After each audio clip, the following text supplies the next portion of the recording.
Hello and welcome to studio0more. My name is Miro and here is... My name is Anirudhan, and you can call me Ani. So two of us, we will kind of guide you and support you during the studio. So the topic of this semester is pollution. So we will approach the topic of pollution in a standard way, how we do it at studio0more, and this is through playing with artificial intelligence. So kind of one of the major questions that we have, or the major things that we want to tackle with, is this idea: how do we think about architecture when we have all the models in the world, when we have all the texts in the world, when we have all the movies? So how is architecture different? I think it should be somehow different when we are surrounded with this abundance of information.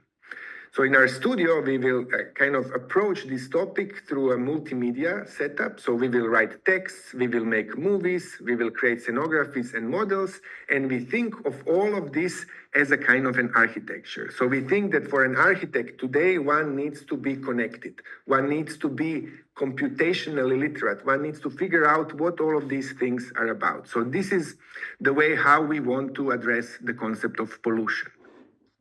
So now when we think about pollution, how to unfold it?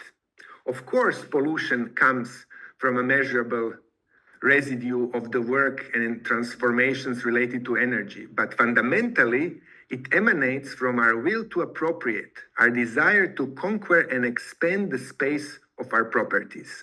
It's not so intuitive what does this mean, but it's our desire to conquer and expand. It sounds a little bit tricky, but I think it is tricky. So our main character, Pier Paolo Pasolini, goes to Mumbai, and Ani will develop a little bit this through. So one thing what brought us to the topic of pollution is, like kind of, I've noticed that students always want to be good, They always want to help someone. And this is always gets into this kind of a patronizing moment a little bit.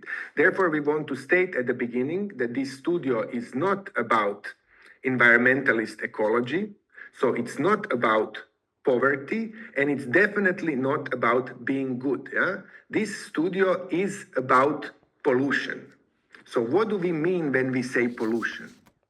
Pollution is excess. It's matter, desire, and waste overflowing into the world. Pollution is both a stain and a seed. So it makes certain things dirty, and it's also a seed from which things can grow. And if you don't believe me, go to Etimo online and check the etymology of the word pollution. I think it's very, very interesting. So it's destruction and creation. It's impurity and renewal. So it's a kind of a condition that blurs the sacred and the obscene. These things get very blurry when we play with pollution. So the idea is to open up and work with pollution without judging it, to find its beauties and to find its crazy stuff. So pollution is human excess made visible, layering, waste, and wonder.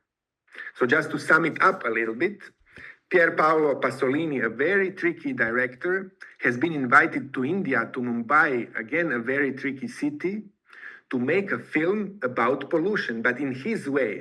He made a movie on Jesus, where Jesus is a kind of an environmentalist activist almost. So this is his style of working with these things. He has been given a plot in the center of the city for 2 years, and there he can do whatever he wants. But he has to follow 4 rules. He has to save a nice, beautiful building. He must find something that he wants to destroy. He has to bring something from wherever, whatever. And he has to give, or he has to leave something for the community. So therefore, what you will do is you will be there to help Pasolini to develop the concept of pollution, so to see for him what is the new understanding of pollution. You will help him to design a scenography for his film, so we are going from the concept to a kind of theatrical space. You are to help Pasolini to shape a kind of an urbanism of the plot, so we are getting a kind of architectural.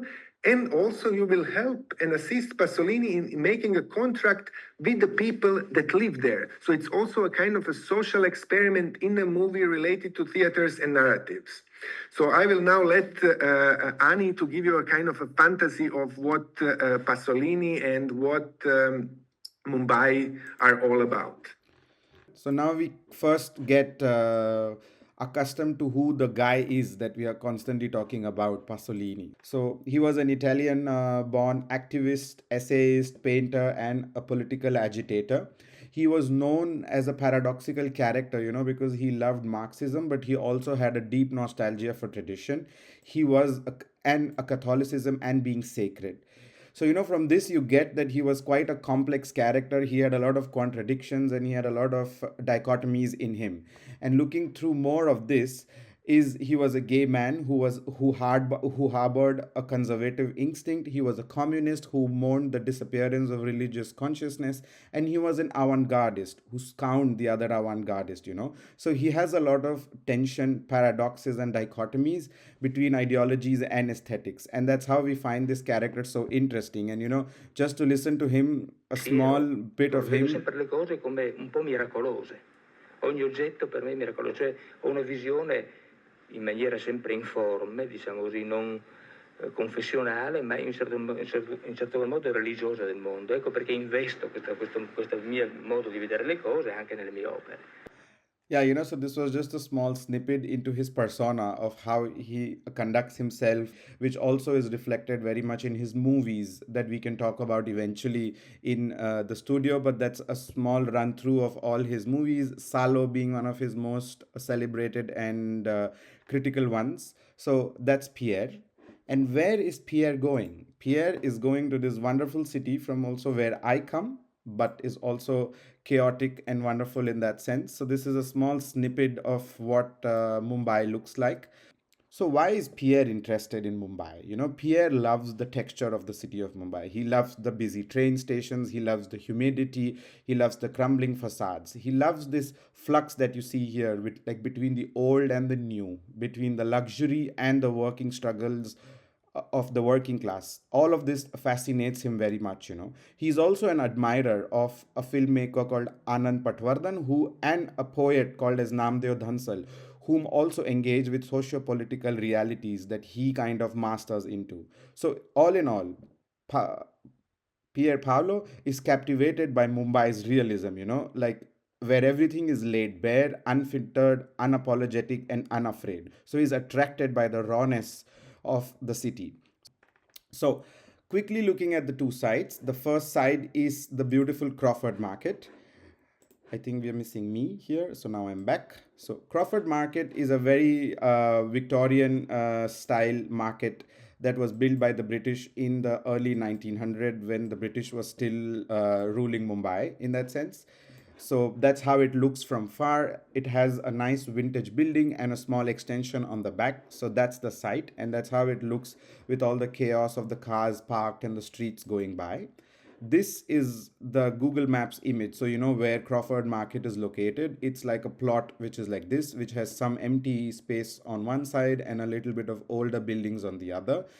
And just going through some of the images, that's how it looks on the inside. It has some very beautiful water fountains that the British built for the people of the market, and it has all kinds of things. You get things from perfumes to like clothes to like groceries to dry fruits. It has everything. Like, it's one of the biggest markets, like wholesale markets in Mumbai as well.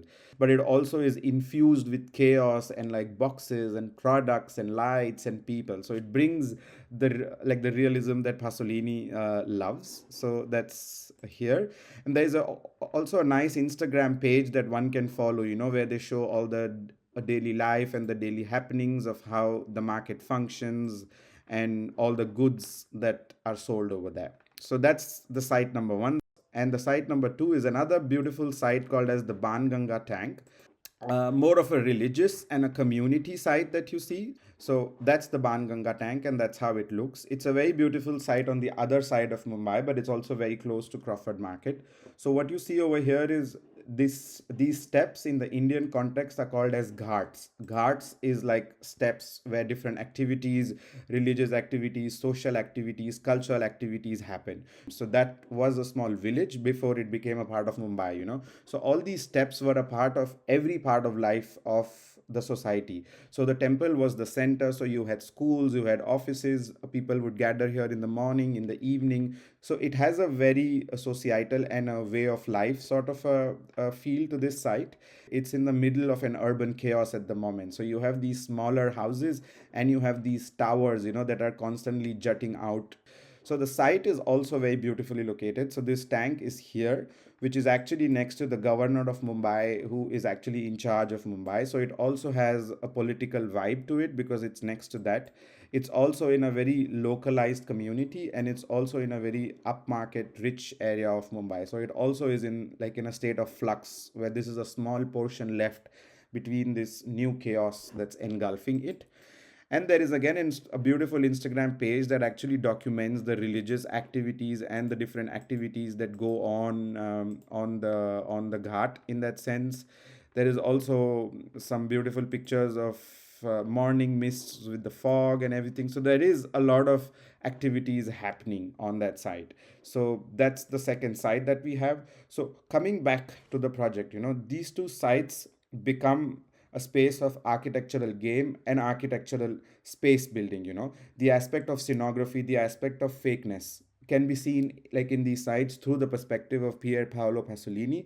And all of this fluctuates between the real, which is the film, which is real, between the real of what's happening, between the staged that your intervention is going to bring to the project. So it kind of also is changing or is in the state of flux between these different terms or different times. So that's what the project is all about. Miro, am I missing something else? I would just like to add that what's important is to keep this notion of pollution not in a sense that we want to clean things, but we want to enjoy, because we think that things which are a little bit dirty, so to have a little bit of bacteria and viruses in your body, it makes you healthy. As pollution is on one side a symbol of a kind of environmental problem, but on the other side, it's a symbol of a society which is in progress. So we have to always think of pollution in this double-sided way. And just for you guys, if you want to check on our website, you can check our website, and you can check our YouTube channel for more similar topics. So this is the website where you can see this will be regularly updated, and the YouTube channel you can check the videos of similar kind to get introduced to the studio. So in principle, we meet on Thursdays at 10 at Studio0more at the university. And the first class is the first Thursday of the semester at 10 o'clock at Aquarium 3. And you will get more details in the email. Thank you. See you soon. Thank you. Bye-bye.